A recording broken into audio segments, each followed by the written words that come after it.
अब हामी माथि जाने माथि पाखै पाखा डुल्दै डुल्दै जाने ढोलमो कहाँ जाने अब तिमी घर जाने हो ढोलमो घर जाऊ म त नजाने ढोल पल्मो र म त माथि जाने पाखामा ओए ढोलमो कहाँ जाने कहाँ जाने तिमीलाई म 14 दिँदैन माथि गएन भने 14 भनेपछि बच्चाहरू रुक्कै फर्केर आयो 14 भनेपछि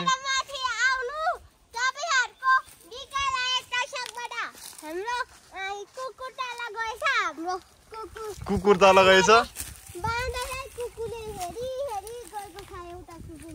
बाँदरले हेरेर गएको चाहिँ किन हेरेर गएको रे बाँदरलाई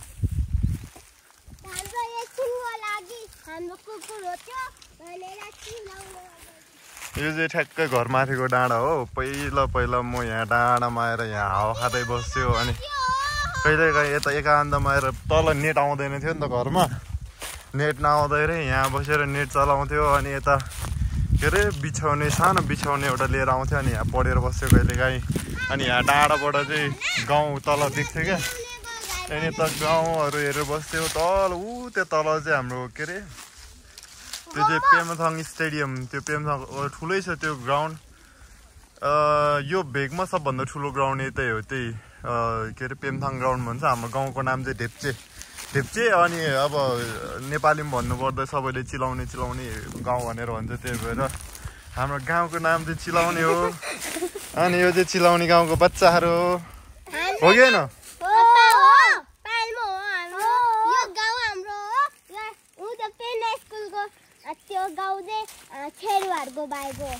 छेरुबरको भाइको हो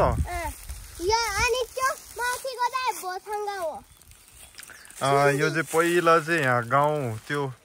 चाहिँ गुम्बा हाम्रो बनाउँदै गऱ्यो त्यो गुम्बा भन्दा तल थियो गाउँ चाहिँ सबै अनि पछि चाहिँ हाम्रो यता जग्गाहरू भएर चाहिँ हाम्रो घर चाहिँ यता बनाएको अनि त्यसपछि यहाँ पहिला यता यो एक्ज्याक्ट यो प्लेसमा चाहिँ के अरे छम बस्नुहुन्थ्यो हाम्रो बुवाहरू पहिला छम बस्नु भएको यतै हो छम भन्नाले चाहिँ ध्यानमा बस्ने कति कोही 1 वर्ष 3 वर्ष त्यस्तै बस्छ उहाँहरू चाहिँ कति बस्नुभयो यहीँ छम बस्नु भएको थियो पहिला अनि त्यहाँ माथिको डाँडा चाहिँ आमायाङ्ग्री म देखाइदिन्छु तपाईँहरूलाई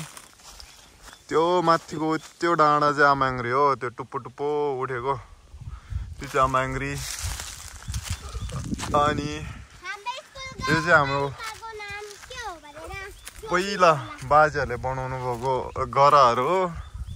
यो गराहरूमा चाहिँ पहिला रोप्थ्यो मकै कोदोहरू रोप्थ्यो आजकल चाहिँ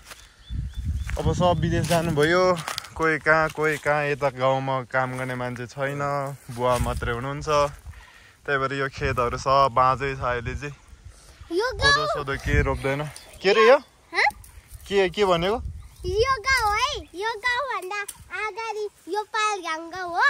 यो गाउँ भन्दा माथि चाहिँ पालझ्याङ छ पालझ्याङ भने ओए तिमी चाहिँ कहाँ जानु लागेको हामी त माथि जाने अब हामी त हाम्रो भ्लग बनाउँदै माथि जाँदैछौँ तपाईँहरूलाई आज यो हाम्रो पाखाको फिल्ड भिजिट गराइदिन्छौँ हामी यो चाहिँ सब हाम्रो पाखा हो क्या त्यो तल त्यो तल झन्डा जस्तो देख्नु भएको छ त्यो सडकभन्दा माथि माथिसम्म हाम्रो पाखा छ अनि सानो बेलामा चाहिँ म यो पाखा काना कुना सब डुलेर बस्थ्यो गाई गोरुहरू चराउँथ्यो अनि घाँसहरू धेरै काट्थ्यो पाखामा मेरो धेरै सानो बेलाको धेरै यादहरू छ बहिनीहरू चाहिँ माथि आउनै माने नि यिनीहरूले 14 भन्नुभयो चाहिँ फेरि माथि आउँछ है ओए 14 दिन्छु छिटो आइज माथि आइज तिमीहरूले 14 दिँदैन फेरि माथि आएन भने ब्ल्याकमेल बच्चाहरूलाई छिटो केनाहरू 14 मेछ है हेर्छु अब अस्ट्रेलिया आएको हेर्छु हामी चाहिँ हिल्मो भाषा बोल्दैछौँ हेर्छु यार मेयोङ सो हेर्छु क्या आएको त माया त मेन्जिन हेर्छु अब ब्ल्याकमेलले काम चलाइन यिनीहरूलाई अब म चाहिँ एक्लै जान्छु माथि पाखामा डुल्न उनीहरू तल गयो अनि यतातिर चाहिँ के गरेको थियो भने के पो बिरुवा रोप्ने भन्ने प्लानिङ भइरहेको थियो तर बिरुवा रोपेन खासमा चाहिँ लौड सल्ला रोप्ने भनेको हो लौड सल्ला पहिले रोपिसकेको थियो तर रोपेर नआएर अनि त्यो पहिला रोपेको चाहिँ यो हो लौड सल्ला भन्छ यो चाहिँ एकदमै यसको पातहरू नै किलोको कति 700-800 महँगो पर्छ अरे त्यही भएर यो चाहिँ लौड सल्ला एकदम महँगो हो राम्रो पनि हुन्छ रे दबाई सबै बनाउन परफ्युमहरू बनाउन के गर्न अनि त्यो बच्चाहरू चाहिँ त्यो तल छ ओइ तिमीहरू माथि नआउने के यार मेउ 14 मेसा सो न ल्याउले नि तो 1 2 3 रेडी 1 2 3 को सो छोङ दो मैं ढोलमोल धाती 14 तेरे की सो आना सो आता सो ओले नि याद होए ओले पाखले मरोंगे आंदा नि ओ न्याङ देले फर पसला रे so ana aku chi dose kheng meong nan sho na le ole ni le nya ga dose यो अनि माथितिर चाहिँ हिमालहरू छ हिमालमा हिउँहरू चाहिँ सब सुकिसकेको छ हिमाल त्यो पछाडि दोर्जेलाको हिमालमा चाहिँ हिउँ परेर हिउँ रहेछ अनि यो टुप्पो डाँडा यो टुप्पो त्यो अलिकति समातर भएको तर टुप्पो चाहिँ त्यो चाहिँ आम्याङ्ग्रे हो अनि यहाँबाट माथि जाँदैछौ खाल्टो हात आउँदैछौ अब बच्चाहरू आउने रे अब फेरि आउने रे तिनीहरूले चौचो भनेपछि हुरुकै हुन्छ जान मन चाहिँ छैन तिनीहरूलाई चौचो खाने भनेर मेरो पछि आइरहेको छु म चाहिँ भर्खर काठमाडौँबाट आएको म चाहिँ पढ्दैछु ब्याचलर गर्दैछु अब त्यस्तै हो के अरे अब प्लस टू अरे 10 सम्म यहाँ पढ्यो 10 पछि म +2 ब्याचलरको लागि काठमाडौँ त्यहाँदेखि काठमाडौँ गाउँमा कहिलेकाहीँ यसरी डुल्न आउँछौ अनि गाउँघरमा यसो सहयोग गरिदिन्छौ अनि त्यसपछि हप्ता दिन बसिसकेपछि फेरि काठमाडौँ जान्छ किनभने कलेज स्टार्ट हुन्छ कलेज स्टार्ट भएपछि पढ्नु पर्यो अनि त्यही भएर ब्याचलर फेरि जानुपर्ने छ के मेन रोड अनि यो रुख चाहिँ के हो तपाईहरुले थाहा छ एकचोटि हेर्नु होला यो रुख चाहिँ यो बोट के को भने त्यो के भन्छ हाम्रो भाषामा चाहिँ एर्मा भन्छ ओए माछा यो टिमुरको बोट हो टिमुरको बोट दिस इज टिमुर अनि यो चाहिँ छुच्ची बहिनीहरू माछा हो दि चार्ज में दि चुगी दि आगुई चुई दि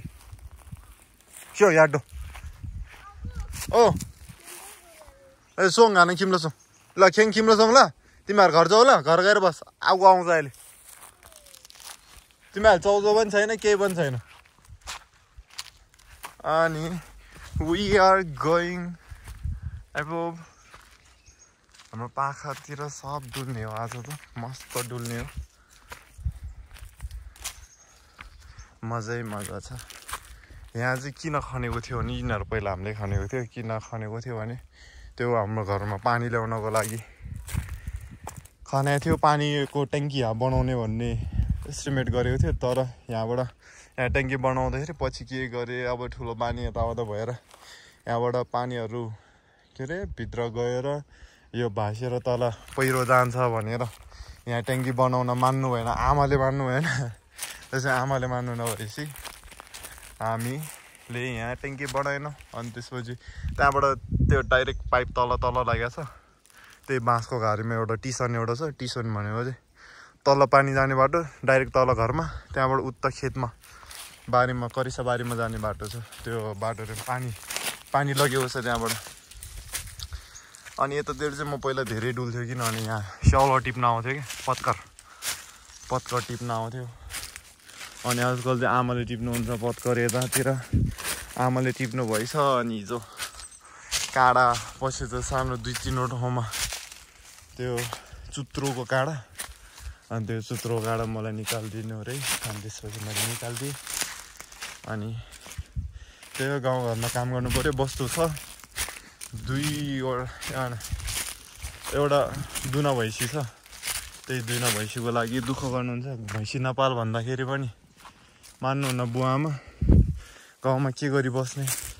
भैँसी पालेन भने दुध कसरी खाने घिउ कसरी खाने भन्नुहुन्छ त्यही भएर